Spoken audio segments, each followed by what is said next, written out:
The winter of 1897 descended upon Silver Creek Valley with the weight of a judgment, a heavy, suffocating blanket of white that seemed determined to bury the past and the present alike. It arrived not with the gentle drifting of snowflakes that one might read about in storybooks, but with a howling fury that rattled the timber frames of the homesteads scattered along the ridge. The frost was a living thing, creeping across the window panes of the small, weathered cabin, forming intricate, jagged patterns that obscured the outside world. To the inhabitants of the cabin, the frost felt like bars on a cage, locking them into a silence that was becoming louder with every passing day. Inside, the air was only marginally warmer than the biting wind outside. Mai stood at the kitchen window, her breath hitching in her throat, manifesting as small, fleeting clouds against the glass. She was 20 years old, though the last few months had etched a weariness into her features that belonged to a woman twice her age. Beside her, identical in every feature save for a small mole on her left earlobe, stood her sister, Lee. They were dressed in light pink prairie dresses, garments that had once been vibrant and joyful, sewn by their mother for the spring festival 2 years prior. Now, the fabric was faded, the hems frayed from constant wear, and the color seemed woefully out of place against the harsh, monochromatic grayscale of the winter landscape. They wore layers of woolen shawls over the thin cotton, but the cold found its way through, settling into their bones. The sisters stared out at the relentless snow, which fell in a steady, silent curtain, erasing the path to the main road. Behind them, the cast-iron stove radiated a pathetic amount of heat. They were down to the last quarter of the woodshed. The logs that remained had to last until the thaw, which the farmer's almanac, and the ache in Mai's joints, predicted would not arrive until late March. For weeks, Mai had been performing a grim calculus in her mind, the same precise mathematics she once used to balance her father's ledger at the mercantile. They were alone. Their father, a man of immense dignity who had brought them from Guangdong to the American West with dreams of gold and land, had passed in the autumn of 1896. Their mother, whose laughter used to fill the drafty cabin with warmth, followed him 6 months later, taken by a fever that swept through the valley with the speed of a prairie fire. Now, it was December 24th. The cupboard contained a small sack of rice, less than a cup of dried beans, and a jar of pickled vegetables they had been rationing since October. "It's sticking," Lee whispered, her voice cracking slightly. She pressed her hand against the cold glass. "The snow." "It's not stopping, Mai." Mai reached out and took her sister's hand, squeezing it firmly. "It will stop eventually, Lee. The storms always pass." "But what comes after?" Lee asked, turning her dark eyes toward her sister. "We have nothing for tomorrow. No offering for the ancestors. No meal for ourselves. It's Christmas Eve, and we have nothing." Mai looked away, unable to bear the fear in her twin's eyes because it mirrored her own too perfectly. "We have each other," she said, though the words felt hollow against the growling of their empty stomachs. "And we have rice. We will make a porridge. We will be warm enough." But she knew it was a lie. The valley was unforgiving to men with strong backs and full larders, to 2 orphaned Chinese women with no livestock and dwindling supplies, it was a death sentence. They had tried to maintain the farm, but the drought in the summer had withered their vegetable patch, and the prejudice of the townspeople made commerce difficult. When they went into town, heads were turned, or prices were suddenly raised. They had retreated to the cabin, hoping to ride out the winter on what their father had saved, but the savings were gone. The silence in the house was a physical weight. In the corner, the grandfather clock ticked away the seconds with mechanical indifference. It was a sound that used to comfort them, a heartbeat of the home, but now it sounded like a countdown. Mai turned from the window and looked at the empty kitchen table. She had scrubbed it yesterday, an automatic act of muscle memory. The grain of the wood was visible where the finish had rubbed away, worn smooth by years of family meals that would never happen again. "I should check the trap lines," Mai said, moving toward the door, though she knew the traps had been empty for a week. "No," Lee said, grabbing her arm. "It's too cold. The wind is howling, Mai. If you get lost in the whiteout." She didn't finish the sentence. They both knew the danger. To be alone was terrifying, to be the surviving one was a fate worse than death. Mai nodded and pulled her shawl tighter. She moved to the stove and added a single, small log. It was a gamble, spending fuel they might need in January, but the cold was seeping through the floorboards, making their teeth chatter. The afternoon light began to bleed from the sky, turning the grey world into a deep, bruising purple. The temperature dropped further. Just as Mai was resigning herself to a dinner of watery rice water, a sound cut through the howling wind. It was a heavy, rhythmic thud. Then the creak of wood. Then the jingle of a harness. Both sisters froze. Visitors were rare. Visitors in a blizzard were unheard of. In the Wild West, a stranger approaching an isolated cabin could mean salvation, or it could mean danger. Mai moved to the drawer where their father kept his old Colt revolver, though she had no bullets left. She held the heavy steel for comfort. "Stay behind me," Mai whispered to Lee. The sound stopped outside their porch. Heavy boots crunched on the frozen snow. Then, 3 sharp raps on the door. Firm. Deliberate. Mai waited. The knock came again. "Miss Chen?" "Miss Lee." A deep voice called out, muffled by the thick timber of the door. "It's Ethan Grant. From the ridge over yonder." Mai lowered the gun slightly. Ethan Grant. She knew the name. He was a rancher who lived 3 miles to the west.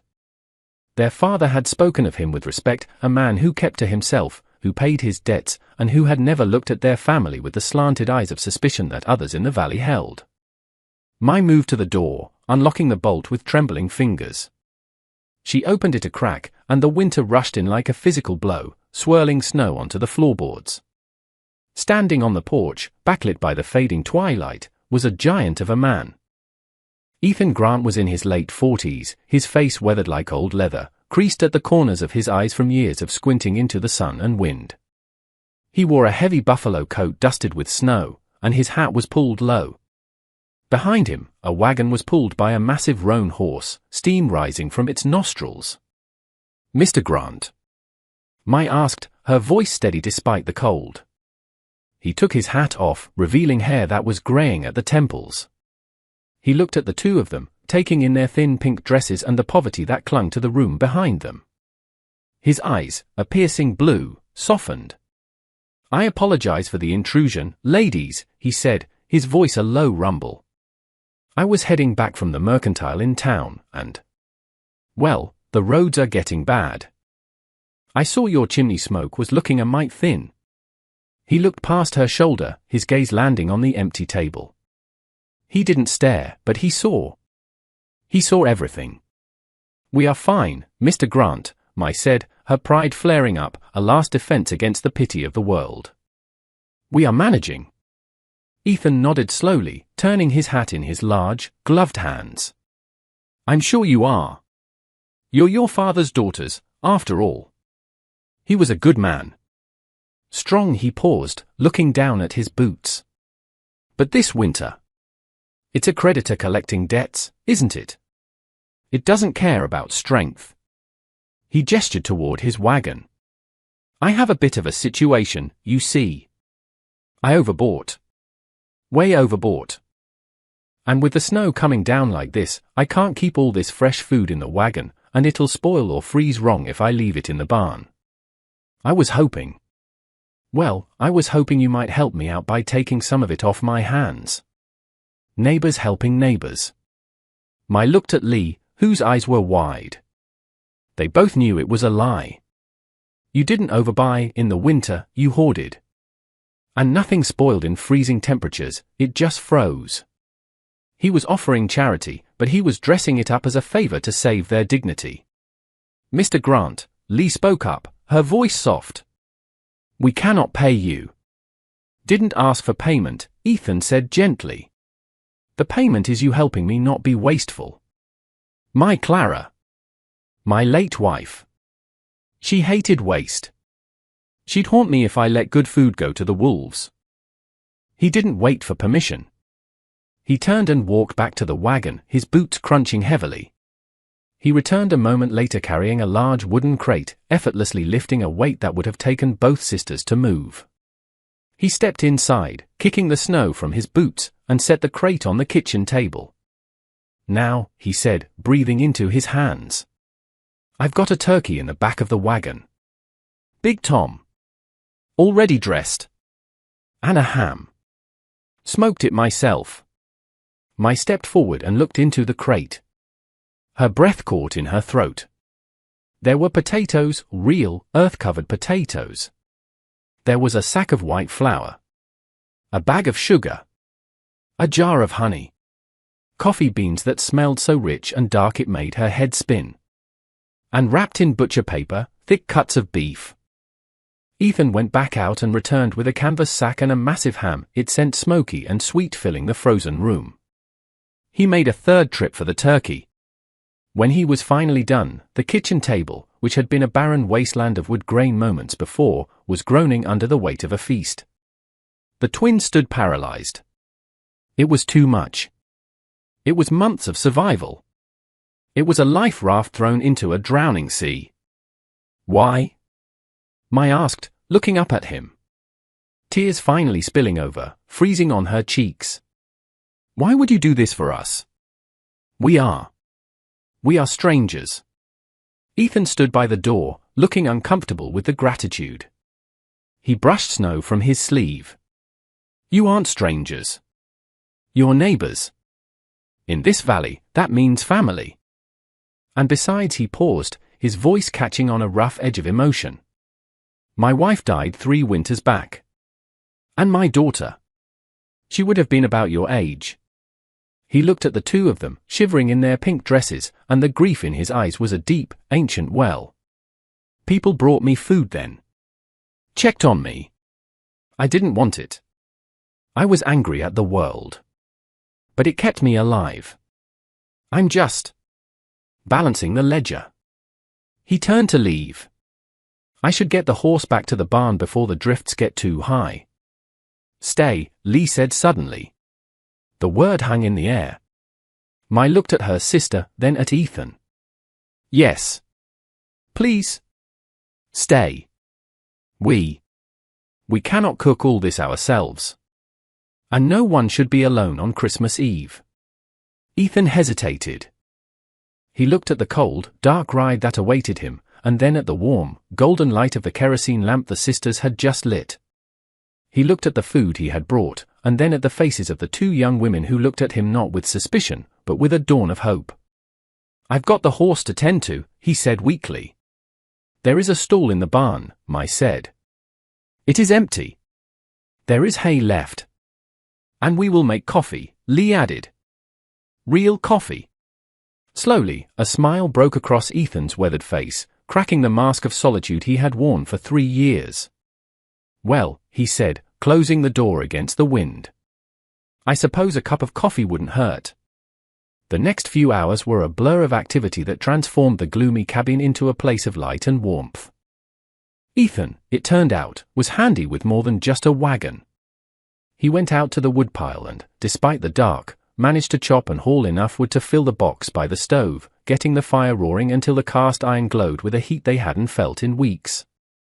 The twins moved with a synchronized grace that seemed to fascinate the rancher. I prepared the ham, scoring the fat and glazing it with the honey and a bit of the sugar. Lee peeled potatoes, her hands moving deftly. They worked in silence, a twin talk of shared glances and subtle nods, but the atmosphere was no longer heavy.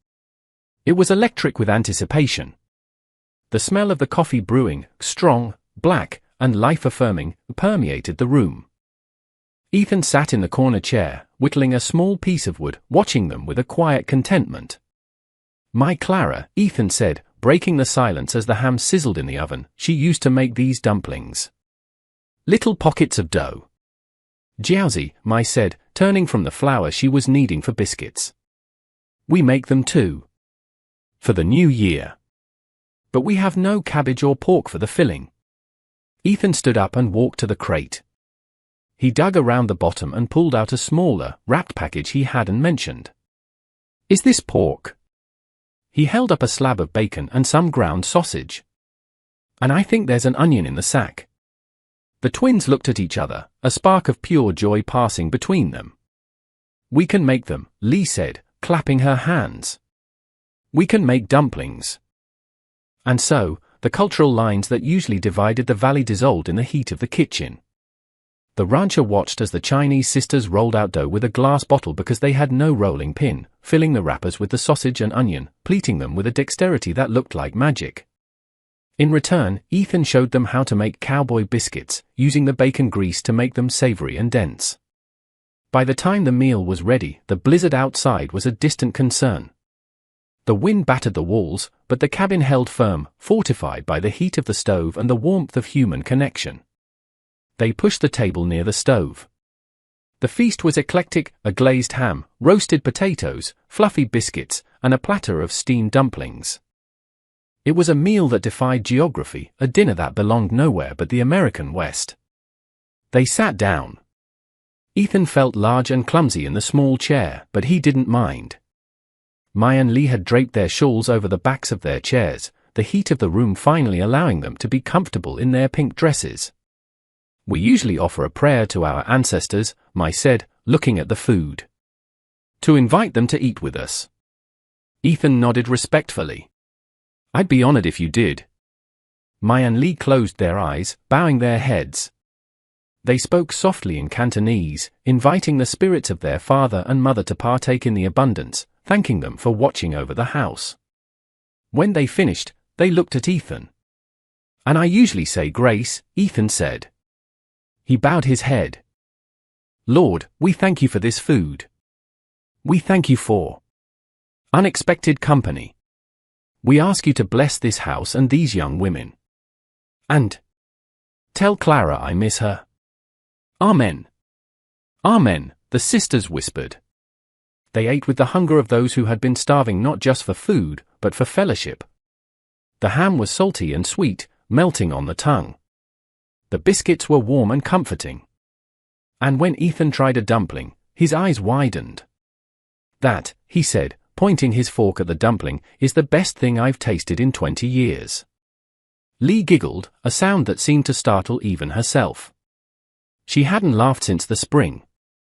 As the meal progressed, the stories began to flow. Ethan spoke of his youth, coming west on a cattle drive, the wildness of the land before the fences went up. He spoke of his wife, Clara, not with the sharp pain of fresh grief, but with the fond melancholy of a scar that has healed.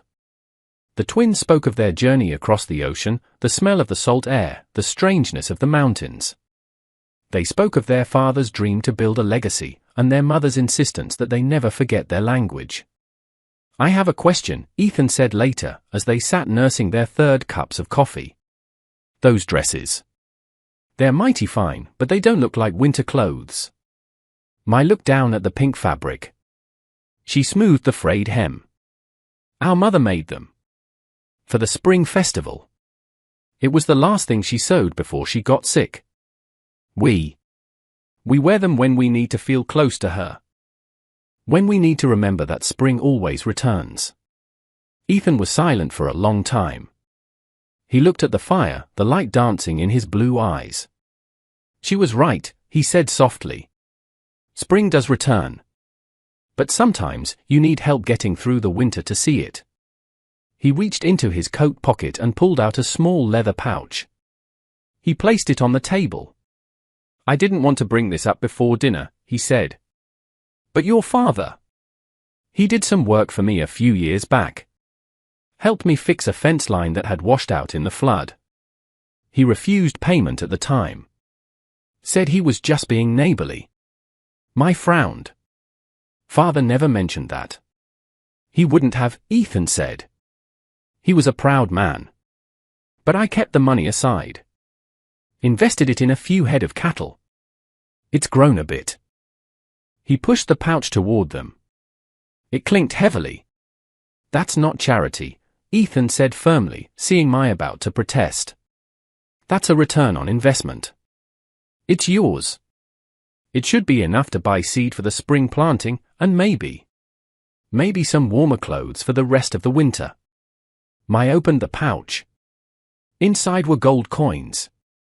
Real, heavy gold coins. It was more money than they had seen in their lives. It wasn't just survival, it was a future. Mr. Grantley whispered. Ethan, he corrected. Please. If we're going to be eating dumplings together, you have to call me Ethan. Ethan, Mai said, her voice trembling. We cannot take this. You can, and you will, he said, his voice leaving no room for argument. Because I'm an old man with no family, and I'm looking to hire some help. I need folks who can do figures and keep books. My ranch is getting too big for me to manage the numbers alone. I hear you two are wizards with mathematics. It was a ruse, partially. A way to give them dignity along with the help. But as he looked at them, intelligent, resilient, survivors, he realized it wasn't entirely a lie. They were exactly the kind of spirit the valley needed. We are good with numbers, Mai admitted, a small smile touching her lips. Then it settled, Ethan said, slapping his knee. Business partners. The night deepened, but the fear that had plagued the cabin for months was gone, banished by the aroma of roast turkey and the sound of voices. They sat by the fire until the embers burned low. Ethan slept in the armchair, refusing to take the sisters' bed, his heavy coat acting as a blanket. Mai and Lee slept in their room, huddled together under their quilts. For the first time in months, Mai didn't dream of the cold. She dreamed of the spring. She dreamed of green shoots pushing up through the black earth, of the creek running clear and cold, and of the pink dresses dancing in a warm breeze. Christmas morning broke with a brilliance that blinded. The storm had passed, leaving the world scoured clean and covered in a diamond dust of snow. The sun was a hard, bright coin in the sky. Ethan left after a breakfast of heated-up leftovers and fresh coffee. He hitched up the roan horse, the wagon now light and empty. I'll be back in a few days, he said, standing on the porch. To check on those books we talked about. And to bring more wood. That pile is looking sad. We will be here, Mai said. She stood next to Lee, both of them wrapped in their shawls, but standing straighter than they had the day before. Merry Christmas, Mai. Merry Christmas, Lee, Ethan said, tipping his hat. Merry Christmas, Ethan, they said in unison. They watched him ride away, a dark silhouette against the blinding white of the valley. He wasn't just a neighbor anymore. He wasn't just a rancher. He was the man who had crossed the frozen divide of prejudice and grief to find them. Mai turned to Lee. He is right, you know. About what? Lee asked, watching the wagon disappear. Spring is coming, Mai said. She looked down at her pink dress, then up at the blue sky. But until it gets here, we are going to be just fine. They turned and went back inside the cabin. It was still a small, wooden house on a lonely ridge. The wind still blew, and the world was still hard. But as the door clicked shut, it didn't sound like a cage closing anymore. It sounded like a home, safe and warm, filled with the lingering scent of turkey, the promise of the future, and the invisible, unbreakable threads of a new family forged in the heart of winter. The creditors of winter had come to collect, but love, unexpected and rugged, had paid the debt in full.